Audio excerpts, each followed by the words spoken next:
यथार्थ गीता श्रीमद् भगवत गीता अथ पंचमो अध्यायः। अध्याय 3 में अर्जुन ने प्रश्न रखा था कि भगवान, जब ज्ञान योग आपको श्रेष्ठ मान्य है तो आप मुझे भयंकर कर्मों में क्यों लगाते हैं। अर्जुन को निष्काम कर्म योग की अपेक्षा ज्ञान योग कुछ सरल प्रतीत हुआ लगता है, क्योंकि ज्ञान योग में हारने पर देवत्व और विजय में महामहिम स्थिति, दोनों ही दशाओं में लाभ ही लाभ प्रतीत हुआ। किंतु अब तक अर्जुन ने भली प्रकार समझ लिया था कि दोनों ही मार्गों में कर्म तो करना ही पड़ेगा। योगेश्वर उसे संशय रहित होकर तत्वदर्शी महापुरुष की शरण लेने के लिए भी प्रेरित करते हैं, क्योंकि समझने के लिए वही एक स्थान है। अतः दोनों मार्गों में से एक चुनने से पूर्व उसने निवेदन किया। अर्जुन उवाच,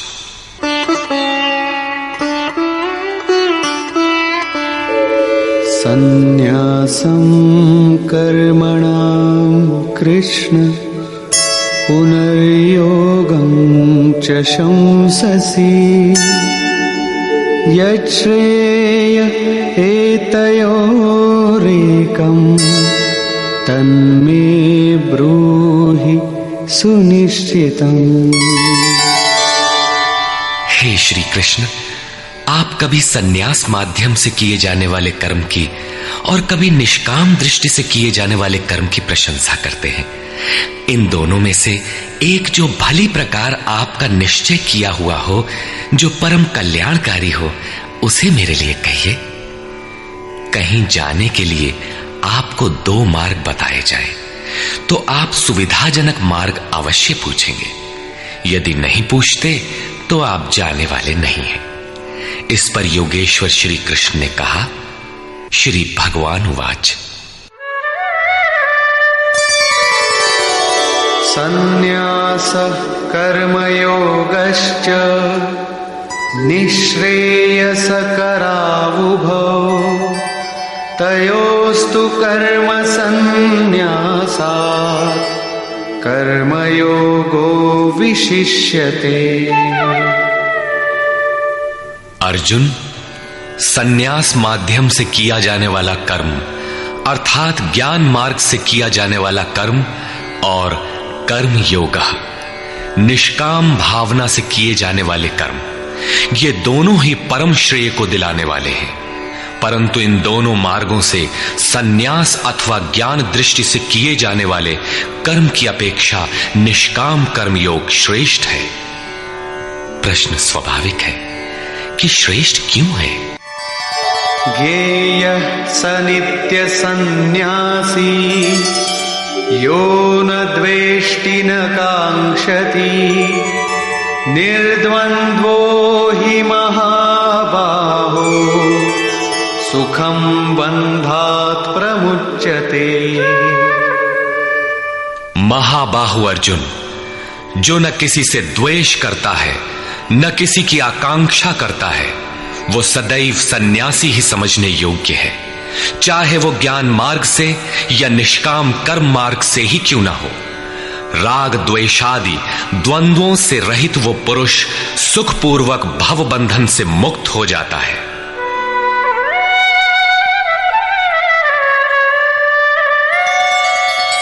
सांख्ययोगौ पृथग्बालाः प्रवदन्ति न पंडिताः एकमप्यास्थितः सम्यग् उभयोर्विन्दते फलम्।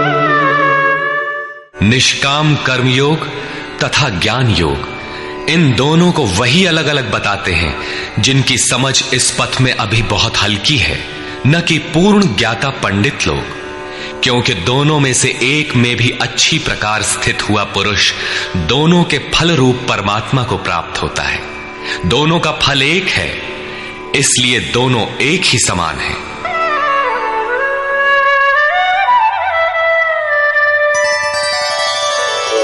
यत्सांख्यैः प्राप्यते स्थानम् तद्योगैरपि गम्यते एकं सांख्यं च योगं च यः पश्यति स पश्यति। जहां सांख्य दृष्टि से कर्म करने वाला पहुंचता है, वहीं निष्काम माध्यम से कर्म करने वाला भी पहुंचता है।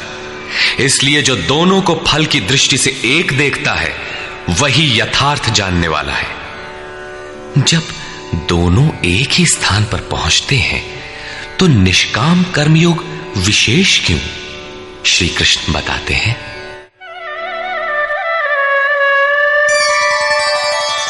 संन्यासस्तु महाबाहो दुःखमाप्तुमयो गतः योगयुक्तो मुनिर्ब्रह्म न चिरेणाधिगच्छति। अर्जुन, निष्काम कर्मयोग का आचरण किए बिना संन्यासः का प्राप्त होना दुखप्रद है। जब योग का आचरण प्रारंभ ही नहीं किया तो असंभव सा है। इसलिए भगवत स्वरूप का मनन करने वाला मुनि, जिसकी मन सहित इंद्रियां मौन है, निष्काम कर्मयोग का आचरण करके परब्रह्म परमात्मा को शीघ्र ही प्राप्त हो जाता है। स्पष्ट है कि ज्ञान योग में निष्काम कर्मयोग का ही आचरण करना पड़ेगा, क्योंकि क्रिया दोनों में एक ही है। वही यज्ञ की क्रिया है, जिसका शुद्ध अर्थ है आराधना। दोनों मार्गों में अंतर केवल कर्ता के दृष्टिकोण का है। एक अपनी शक्ति को समझकर हानि लाभ देखते हुए इसी कर्म में प्रवृत्त होता है, और दूसरा निष्काम कर्मयोगी इष्ट पर निर्भर होकर इसी क्रिया में प्रवृत्त होता है। उदाहरणार्थ, एक प्राइवेट पढ़ता है, दूसरा नॉमिनेट। दोनों का पाठ्यक्रम एक ही है, परीक्षा एक है, परीक्षक निरीक्षक दोनों में एक ही है। ठीक इसी प्रकार दोनों के सद्गुरु तत्वदर्शी हैं और एक ही है, केवल दोनों के पढ़ने का दृष्टिकोण भिन्न है। पीछे जैसे श्री कृष्ण ने कहा कि काम और क्रोध दुर्जय शत्रु हैं, अर्जुन इन्हें तू मार। अर्जुन को लगा कि ये तो बड़ा कठिन है, किंतु श्री कृष्ण ने कहा, नहीं, शरीर से परे इंद्रियां हैं, इंद्रियों से परे मन है, मन से परे बुद्धि है, बुद्धि से परे तुम्हारा स्वरूप है। तुम वहां से प्रेरित हो। इस प्रकार अपनी शक्ति को सामने रखकर स्वावलंबी होकर कर्म में प्रवृत्त होना ज्ञान योग है। समर्पण के साथ इष्ट पर निर्भर होकर उसी कर्म में प्रवृत्त होना निष्काम कर्म योग है। दोनों की क्रिया एक है और परिणाम भी एक ही है। इसी पर बल देकर योगेश्वर श्री कृष्ण यहां कहते हैं कि योग का आचरण किए बिना संन्यास अर्थात शुभाशुभ कर्मों के अंत की स्थिति का प्राप्त होना असंभव है। श्री कृष्ण के अनुसार ऐसा कोई योग नहीं है कि हाथ पर हाथ रखकर बैठे बैठे कहो कि मैं परमात्मा हूं, शुद्ध हूं, बुद्ध हूं, मेरे लिए न तो कर्म है न बंधन, मैं भला बुरा कुछ करता दिखाई पड़ता भी हूं तो इंद्रियां अपने अर्थों में बरत रही हैं। ऐसा पाखंड श्री कृष्ण के शब्दों में कदापि नहीं है। साक्षात योगेश्वर भी अपने अनन्य सखा अर्जुन को बिना कर्म की ये स्थिति नहीं दे सके। यदि ऐसा वे कर सकते तो गीता की आवश्यकता ही क्या थी। कर्म तो करना ही पड़ेगा। कर्म करके ही संन्यास की स्थिति को पाया जा सकता है और योग युक्त पुरुष शीघ्र ही परमात्मा को प्राप्त हो जाता है। योग युक्त पुरुष के लक्षण क्या है, इस पर कहते हैं,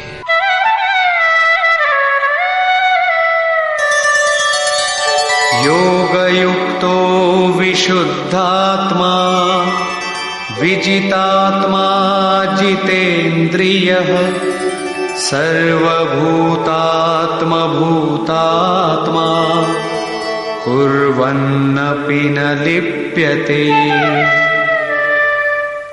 विशेष रूप से जीता हुआ है शरीर जिसका, जीती हुई है इंद्रियां जिसकी, और विशेष रूप से शुद्ध है अंतःकरण जिसका, ऐसा पुरुष संपूर्ण भूत प्राणियों की आत्मा के मूल उद्गम परमात्मा से एक ही भाव हुआ योग से युक्त है। वो कर्म करता हुआ भी उससे लिप्त नहीं होता। तो करता क्यों है? पीछे वालों में परम कल्याणकारी बीज का संग्रह करने के लिए लिप्त क्यों नहीं होता? क्योंकि संपूर्ण प्राणियों का जो मूल उद्गम है, जिसका नाम परम तत्व परमात्मा है, उस तत्व में वो स्थित हो गया। आगे कोई वस्तु नहीं जिसकी शोध करे। पीछे वाली वस्तुएं छोटी पड़ गई तो भला आसक्ति किसमें करे? इसलिए वो कर्मों से आवृत नहीं होता। ये योग युक्त की पराकाष्ठा का चित्रण है। पुनः योग युक्त पुरुष की रहनी स्पष्ट करते हैं कि वो करते हुए भी उससे लिप्त क्यों नहीं होता। नैव किंचित करोमीति युक्तो मन्येत तत्त्ववित् पश्यन् शृण्वन् स्पृशन् जिघ्रन् अश्नन् गच्छन् स्वपन् श्वसन् प्रलपन् विसृजन् गृह्णन् उन्मिषन् निमिषन्नपि इन्द्रियाणि इन्द्रियार्थेषु वर्तन्त इति धारयन्। परम तत्व परमात्मा को साक्षात्कार सहित जानने वाले योग युक्त पुरुष की ये मन स्थिति अर्थात अनुभूति है कि मैं किंचित मात्र भी कुछ नहीं करता हूं। ये उसकी कल्पना नहीं, बल्कि ये स्थिति उसने कर्म करके पाई है। अब प्राप्ति के पश्चात वो सब कुछ सुनता हुआ, स्पर्श करता, सूंघता, भोजन करता, गमन करता, सोता, श्वास लेता, त्याग करता, ग्रहण करता, आंखों को खोलता और मीचता हुआ भी इंद्रियां अपने अर्थों में बरतती हैं। ऐसी धारणा वाला होता है परमात्मा से बढ़कर कुछ है ही नहीं, और जब उसमें वो स्थित ही है तो उससे बढ़कर किस सुख की कामना से वो किसी का स्पर्श इत्यादि करेगा। यदि कोई श्रेष्ठ वस्तु आगे होती तो आसक्ति अवश्य रहती, किंतु प्राप्ति के बाद अब और आगे जाएगा कहां और पीछे त्यागेगा क्या? इसलिए योग युक्त पुरुष लिप्त नहीं होता। इसी को एक उदाहरण के माध्यम से प्रस्तुत करते हैं। ब्रह्मण्याधाय कर्माणि संगं त्यक्त्वा करोति यः लिप्यते न स पापेन पद्मपत्रमिवाम्भसा।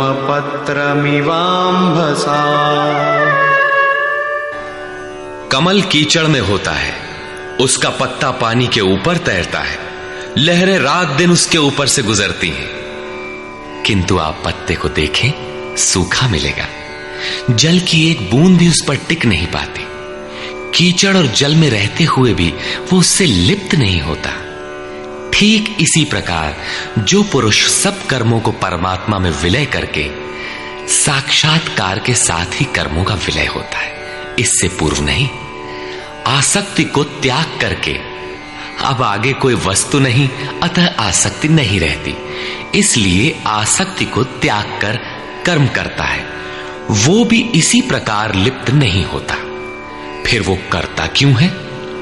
आप लोगों के लिए, समाज के कल्याण साधन के लिए, पीछे वालों के मार्गदर्शन के लिए। इसी पर बल देते हैं। कायेन मनसा बुद्ध्या केवलैरिन्द्रियैरपि योगिनः कर्म कुर्वन्ति संगं त्यक्त्वात्मशुद्धये। योगी जन केवल इंद्रिय, मन, बुद्धि और शरीर द्वारा भी आसक्ति त्याग कर आत्मशुद्धि के लिए कर्म करते हैं। जब कर्म ब्रह्म में विलय हो चुके तो क्या अब भी आत्मा अशुद्ध ही है? नहीं, वे सर्वभूतात्म भूतात्मा हो चुके हैं। संपूर्ण प्राणियों में वे अपनी ही आत्मा का प्रसार पाते हैं। उन समस्त आत्माओं की शुद्धि के लिए, आप सबका मार्गदर्शन करने के लिए वे कर्म में बरतते हैं। शरीर, मन, बुद्धि तथा केवल इंद्रियों से वो कर्म करता है। स्वरूप से वो कुछ भी नहीं करता, स्थिर है। बाहर से वो सक्रिय दिखाई देता है, किंतु भीतर उसमें असीम शांति है। रस्सी जल चुकी, मात्र ऐंठन आकार शेष है, जिससे बंध नहीं सकता।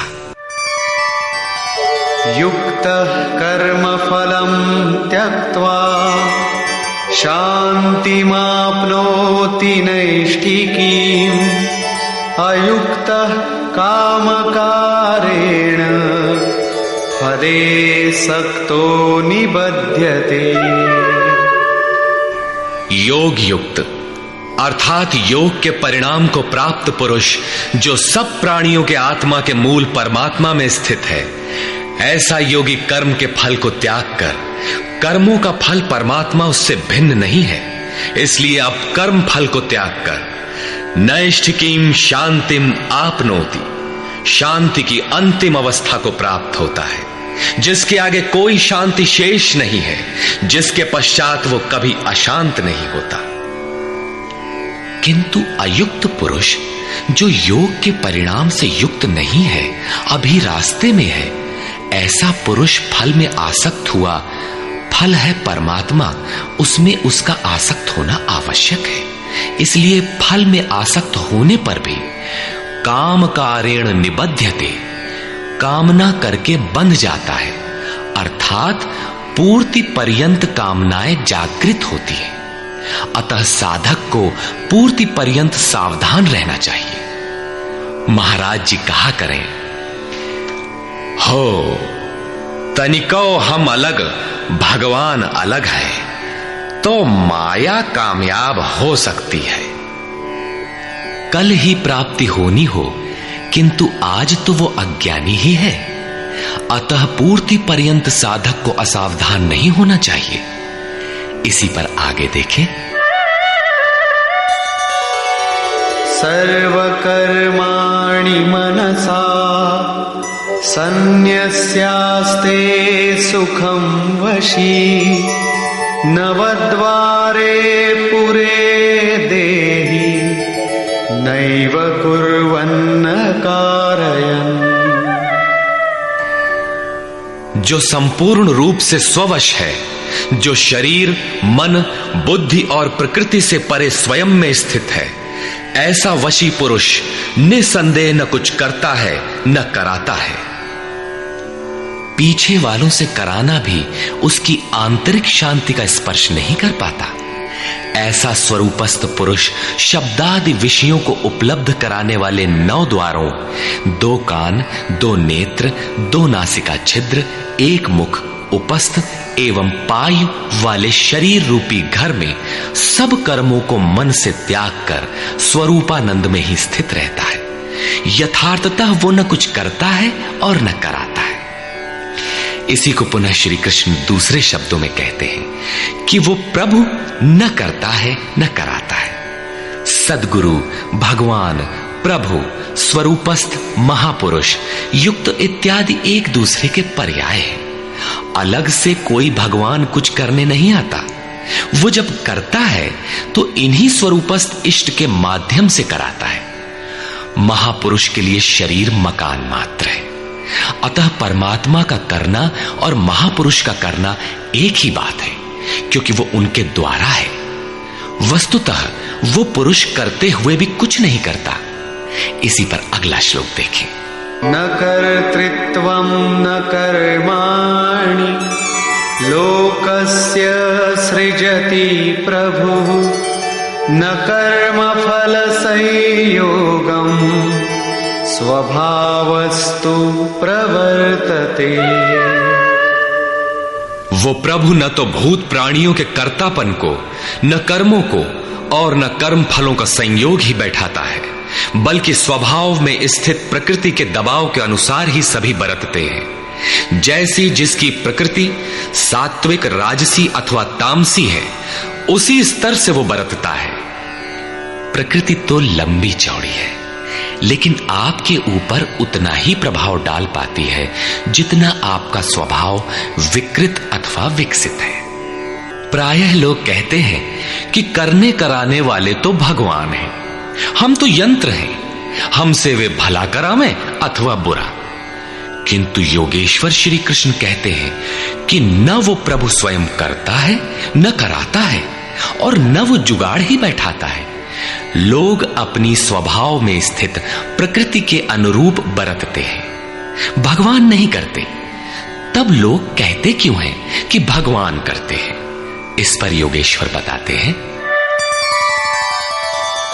नादत्ते कस्यचित् पापं न चैव सुकृतं विभुः अज्ञानेनावृतं ज्ञानं तेन मुह्यन्ति जन्तवः।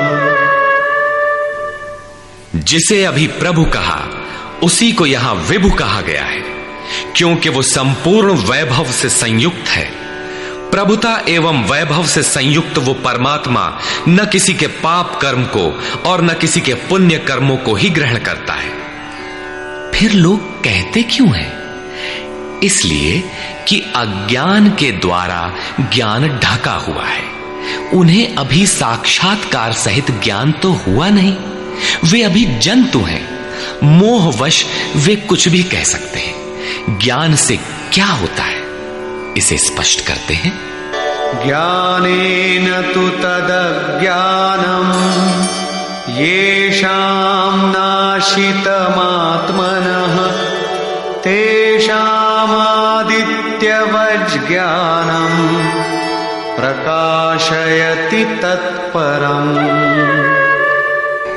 जिनके अंतःकरण का वो अज्ञान जिसने ज्ञान को ढक रखा था, आत्म साक्षात्कार द्वारा नष्ट हो गया है, और इस प्रकार जिसने ज्ञान प्राप्त कर लिया है, उनका वो ज्ञान सूर्य के सदृश उस परम तत्व परमात्मा को प्रकाशित करता है। तो क्या परमात्मा किसी अंधकार का नाम है? नहीं, वो तो स्वयं प्रकाश रूप दिन राति, स्वयं प्रकाश रूप है तो, किंतु हमारे उपभोग के लिए तो नहीं है, दिखाई तो नहीं देता। जब ज्ञान द्वारा अज्ञान का आवरण हट जाता है तो उनका वो ज्ञान सूर्य के सदृश परमात्मा को अपने में प्रवाहित कर लेता है। फिर उस पुरुष के लिए कहीं अंधकार नहीं रह जाता। उस ज्ञान का स्वरूप क्या है? तद्बुद्धयस्तदात्मानः तन्निष्ठास्तत्परायणाः गच्छन्त्य पुनरावृत्तिं ज्ञाननिर्धूतकल्मषाः। जब उस परम तत्व परमात्मा के अनुरूप बुद्धि हो, तत्व के अनुरूप प्रवाहित मन हो, परम तत्व परमात्मा में एक ही भाव से उसकी रहनी हो और उसी के परायण हो, इसी का नाम ज्ञान है। ज्ञान कोई बकवास या बहस नहीं है। इस ज्ञान द्वारा पाप रहित हुआ पुरुष पुनरागमन रहित परम गति को प्राप्त होता है। परम गति को प्राप्त पूर्ण जानकारी से युक्त पुरुष ही पंडित कहलाते हैं। आगे देखें। विद्या विनय संपन्ने ब्राह्मणे गविहस्तिनि शुनि चैव श्वपाके च पंडिता समदर्शिनः। ज्ञान के द्वारा जिनका पाप शमन हो चुका है, जो अपनावर्ती परम गति को प्राप्त है, ऐसे ज्ञानी जन विनय युक्त ब्राह्मण तथा चांडाल में, गाय और कुत्ते में तथा हाथी में समान दृष्टि वाले होते हैं। उनकी दृष्टि में विद्या विनय युक्त ब्राह्मण न तो कोई विशेषता रखता है और न चांडाल कोई हीनता रखता है। न गाय धर्म है और न कुत्ता अधर्म, और न हाथी विशालता ही रखता है। ऐसे पंडित ज्ञाता जन समदर्शी और समवर्ती होते हैं। उनकी दृष्टि चमड़ी पर नहीं रहती, बल्कि आत्मा पर पड़ती है। अंतर केवल इतना है, विद्या विनय संपन्न स्वरूप के समीप है और शेष कुछ पीछे है। कोई एक मंजिल आगे है तो कोई पिछले पड़ाव पर। शरीर तो वस्त्र है, उनकी दृष्टि वस्त्र को महत्व नहीं देती, अपितु उनके हृदय में स्थित आत्मा पर पड़ती है, इसलिए वे कोई भेद नहीं रखते। श्री कृष्ण ने पर्याप्त गो सेवा की थी। उन्हें गाय के प्रति गौरवपूर्ण शब्द कहना चाहिए था, किंतु उन्होंने ऐसा कुछ भी नहीं कहा। श्री कृष्ण ने गाय को धर्म में कोई स्थान नहीं दिया। उन्होंने केवल इतना माना कि अन्य जीवात्माओं की तरह उसमें भी आत्मा है। गाय का आर्थिक महत्व जो भी हो, उसका धार्मिक वैशिष्ट्य परिवर्ती लोगों की देन है। श्री कृष्ण ने पीछे बताया कि अविवेकियों की बुद्धि अनंत शाखाओं वाली होती है, इसलिए वे अनंत क्रियाओं का विस्तार कर लेते हैं, जबकि निष्काम कर्म योग में अर्जुन निर्धारित क्रिया एक ही है, यज्ञ की प्रक्रिया आराधना। अपुनरावृत्ति वाला ऐसा महापुरुष उस विद्या विनय संपन्न ब्राह्मण, चांडाल, कुत्ते, हाथी और गाय सब पर समान दृष्टि वाला होता है, क्योंकि उसकी दृष्टि हृदय स्थित आत्म स्वरूप पर पड़ती है। ऐसे महापुरुष को परम गति में क्या मिला है और कैसे, इस पर प्रकाश डालते हुए योगेश्वर श्री कृष्ण बताते हैं। इहैव तैर्जितः सर्गो येषां साम्ये स्थितं मनः निर्दोषं हि समं ब्रह्म तस्माद् ब्रह्मणि ते स्थिताः। उन पुरुषों द्वारा जीवित अवस्था में ही संपूर्ण संसार जीत लिया गया, जिनका मन समत्व में स्थित है। मन के समत्व का संसार जीतने से क्या संबंध? संसार मिट ही गया तो वो पुरुष रहा कहां? श्री कृष्ण कहते हैं, निर्दोषम हि समम ब्रह्म। वो ब्रह्म निर्दोष और सम है। इधर उनका मन भी निर्दोष और सम स्थिति वाला हो गया। तस्मात् ब्रह्मणि ते स्थिताः, इसलिए वो ब्रह्म में स्थित हो जाता है। इसी का नाम अपुनरावर्ती परम गति है।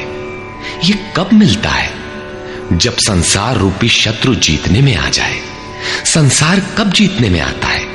जब मन का निरोध हो जाए, समत्व में प्रवेश पा जाए, क्योंकि मन का प्रसार ही जगत है। जब वो ब्रह्म में स्थित हो जाता है, तब ब्रह्मविद का लक्षण क्या है, उसकी रहनी स्पष्ट करते हैं।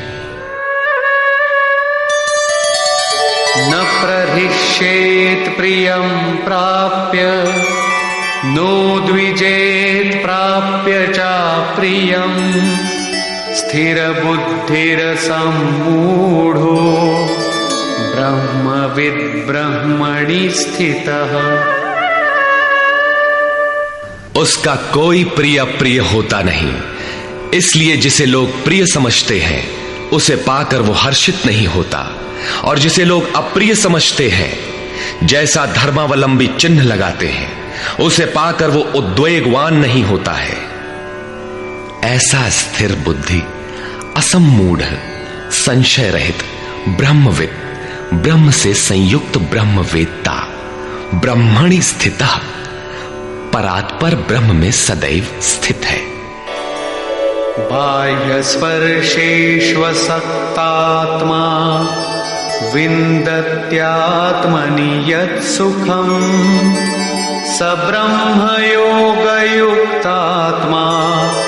सुखमक्षयमश्नुते।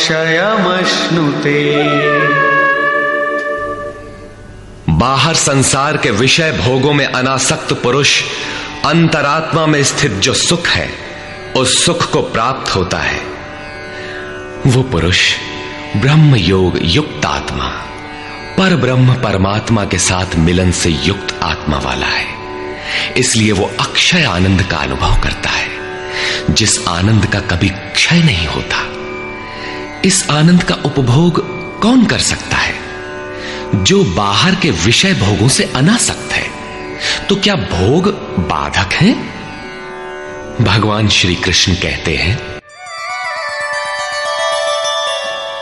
ये हि संस्पर्शजा भोगा दुःखयोनय एव ते आद्यन्तवन्तः कौन्तेय न तेषु रमते बुधः। केवल त्वचा ही नहीं, सभी इंद्रियां स्पर्श करती हैं। देखना आंख का स्पर्श है, सुनना कान का स्पर्श है। इसी प्रकार इंद्रियों और विषयों के संयोग से उत्पन्न होने वाले सभी भोग यद्यपि भोगने में प्रिय प्रतीत होते हैं, किंतु निसंदेह वे सब दुख योनयः, दुखद योनियों के ही कारण हैं। ये भोग ही योनियों के कारण हैं। इतना ही नहीं, वे भोग पैदा होने और मिटने वाले हैं, नाशवान हैं। इसलिए कौन्तेय, विवेकी पुरुष उनमें नहीं फंसते। इंद्रियों के इन स्पर्शों में रहता क्या है? काम और क्रोध, राग और द्वेष। इस पर श्री कृष्ण कहते हैं, शक्नोति हैव यः सोढुम् प्राक्शरीरविमोक्षणात् कामक्रोधोद्भवं वेगम् स युक्तः स सुखी नरः। इसलिए जो मनुष्य शरीर के नाश होने से पहले ही काम और क्रोध से उत्पन्न हुए वेग को सहन करने में, मिटा देने में सक्षम है, वही न रमन करने वाला है। वही इस लोक में योग से युक्त है और वही सुखी है। जिसके पीछे दुख नहीं है, उस सुख में अर्थात परमात्मा में स्थिति वाला है। जीते जी ही इसकी प्राप्ति का विधान है, मरने पर नहीं। संत कबीर ने इसी को स्पष्ट किया, अवधू जीवत में कर आशा। तो क्या मरने के बाद मुक्ति नहीं होती? वे कहते हैं, मुए मुक्ति गुरु कहे स्वार्थी, झूठा दे विश्वासा। यही योगेश्वर श्री कृष्ण का कथन है कि शरीर रहते मरने से पहले ही जो काम क्रोध के वेग को मिटा देने में सक्षम हो गया, वही पुरुष इस लोक में योगी है, वही सुखी है। काम क्रोध बाह्य स्पर्श ही शत्रु है, इन्हें आप जीते। इसी पुरुष के लक्षण पुनः बता रहे हैं। योऽन्तः सुखोऽन्तरारामः तथान्तर्ज्योतिरेव यः स योगी ब्रह्मनिर्वाणम् ब्रह्मभूतोऽधिगच्छति। जो व्यक्ति अंतरात्मा में ही सुख वाला, अंतरारामः, अंतरात्मा में ही आराम वाला, तथा जो अंतरात्मा में ही प्रकाश वाला, साक्षात्कार वाला है, वही योगी ब्रह्मभूत, ब्रह्म के साथ एक होकर ब्रह्म निर्वाणम, वाणी से परे ब्रह्म, शाश्वत ब्रह्म को प्राप्त होता है। अर्थात पहले विकारों, काम क्रोध का अंत, फिर दर्शन, फिर प्रवेश। आगे देखें। लभन्ते ब्रह्म निर्वाणम् ऋषयः क्षीणकल्मषाः छिन्नद्वैधायतात्मानः सर्वभूतहिते रताः। परमात्मा का साक्षात्कार करके जिनका पाप नष्ट हो गया है, जिनकी दुविधाएं नष्ट हो गई हैं, संपूर्ण प्राणियों के हित में जो लोग लगे हुए हैं, प्राप्ति वाले ही ऐसा कर सकते हैं। जो स्वयं गड्ढे में पड़ा है, वो दूसरों को क्या बाहर निकालेगा। इसलिए करुणा महापुरुष का स्वाभाविक गुण हो जाता है। तथा यतात्मानः, जितेंद्रिय ब्रह्मवेत्ता पुरुष शांत पर ब्रह्म को प्राप्त होते हैं। उसी महापुरुष की स्थिति पर पुनः प्रकाश डालते हैं। काम क्रोध वियुक्तानां यतीनां यतचेतसाम् अभितो ब्रह्म निर्वाणम् वर्तते विदितात्मनाम्। काम और क्रोध से रहित जीते हुए चित्त वाले, परमात्मा का साक्षात्कार किए हुए ज्ञानी पुरुषों के लिए सब ओर से शांत परब्रह्म ही प्राप्त है। बार बार योगेश्वर श्री कृष्ण उस पुरुष की रहनी पर बल दे रहे हैं जिससे प्रेरणा मिले। प्रश्न लगभग पूर्ण हुआ। अब वे पुनः बल देते हैं कि इस स्थिति को प्राप्त करने का आवश्यक अंग श्वास प्रश्वास का चिंतन है। यज्ञ की प्रक्रिया में प्राण का अपान में हवन, अपान का प्राण में हवन, प्राण अपान दोनों की गति का निरोध उन्होंने बताया था, उसी को समझा रहे हैं।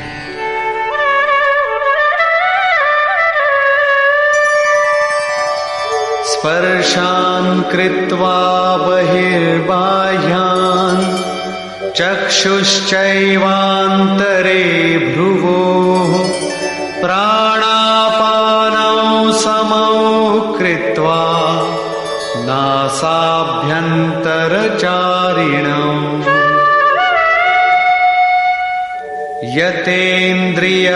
यतेन्द्रियमनोबुद्धिः मुनिर्मोक्षपरायणः विगतेच्छाभयक्रोधो यः सदा मुक्त एव सः। अर्जुन, बाहर के विषयों दृश्यों का न चिंतन करते हुए उन्हें त्याग कर नेत्रों की दृष्टि को भ्रिकुटी के बीच में स्थिर करके, भ्रुवोह अंतरे का ऐसा अर्थ नहीं कि आंखों के बीच या भावों के बीच कहीं देखने की भावना से दृष्टि लगाएं। भ्रिकुटी के बीच का शुद्ध अर्थ इतना है कि सीधे बैठने पर दृष्टि भ्रिकुटी के ठीक मध्य से सीधे आगे बढ़े, दाहिने बाएं इधर उधर चकपक न देखें। नाक की डाणी पर सीधी दृष्टि रखते हुए नासिका के अंदर विचरण करने वाले प्राण और अपान वायु को सम करके, अर्थात दृष्टि तो वहां स्थिर करो और सुरत को श्वास में लगा दो कि कब श्वास भीतर गई, कितनी रुकी। लगभग आधा सेकंड रुकती है, प्रयास करके न रोकें। कब श्वास बाहर निकली, कितनी देर तक बाहर रही। श्वास में उठने वाली नाम ध्वनि सुनाई पड़ती रहेगी। इस प्रकार श्वास प्रश्वास पर जब सुरत टिक जाएगी तो धीरे धीरे श्वास अचल स्थिर ठहर जाएगी, सम हो जाएगी। न भीतर से संकल्प उठेंगे और न बाह्य संकल्प अंदर टकराव कर पाएंगे।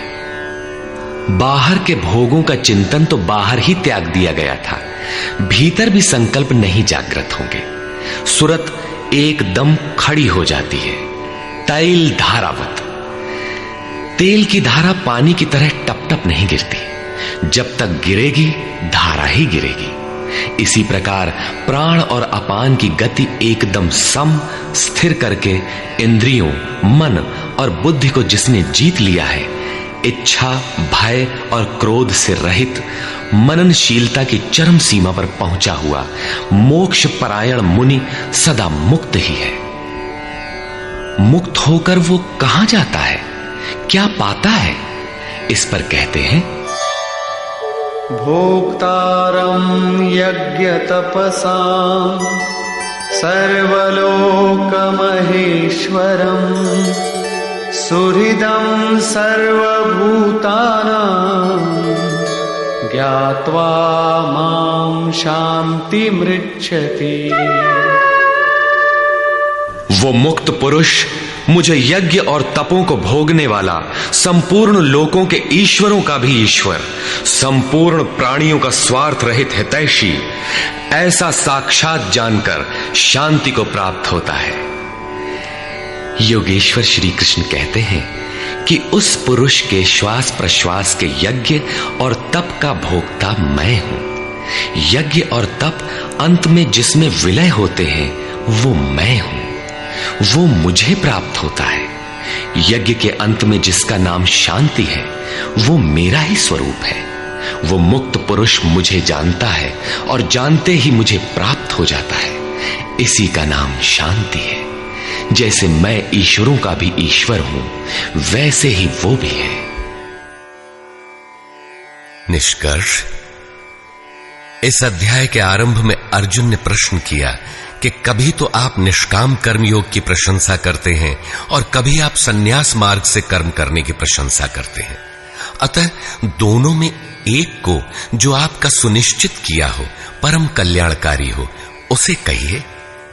श्री कृष्ण ने बताया, अर्जुन, परम कल्याण तो दोनों में है। दोनों में वही निर्धारित यज्ञ की क्रिया ही की जाती है। फिर भी निष्काम कर्मयोग विशेष है। बिना इसे किए सन्यास अर्थात शुभाशुभ कर्मों का अंत नहीं होता। सन्यास मार्ग नहीं, मंजिल का नाम है। योग युक्त ही सन्यासी है। योग युक्त के लक्षण बताए कि वही प्रभु है। वह न करता है न कुछ कराता है, बल्कि स्वभाव में प्रकृति के दबाव के अनुरूप लोग व्यस्त हैं। जो साक्षात मुझे जान लेता है वही ज्ञाता है, वही पंडित है। यज्ञ के परिणाम में लोग मुझे जानते हैं। श्वास प्रश्वास का जप और यज्ञ तप जिसमें विलय होते हैं, मैं ही हूं। यज्ञ के परिणाम स्वरूप मेरे को जानकर वे जिस शांति को प्राप्त होते हैं, वह भी मैं ही हूं। अर्थात श्री कृष्ण जैसा महापुरुष जैसा स्वरूप उस प्राप्ति वाले को भी मिलता है। वह भी ईश्वरों का ईश्वर, आत्मा का भी आत्म स्वरूपमय हो जाता है। उस परमात्मा के साथ एक ही भाव पा लेता है। अर्थात एक होने में जन्म चाहे जितने लगे। इस अध्याय में स्पष्ट किया कि यज्ञ तपों का भोक्ता, महापुरुषों के भी अंदर रहने वाली शक्ति महेश्वर है। अतः ओम तत्सदिति श्रीमद्भगवद्गीता सूपनिषत्सु ब्रह्म विद्यायाम योग शास्त्रे श्री कृष्णार्जुन संवादे यज्ञ भोक्ता महापुरुषस्त महेश्वरः नाम पंचमोऽध्यायः। इस प्रकार स्वामी अड़गड़ानंद कृत श्रीमद् भगवद गीता के भाष्य यथार्थ गीता का 5वां अध्याय पूर्ण होता है। हरि ओम तत्सत।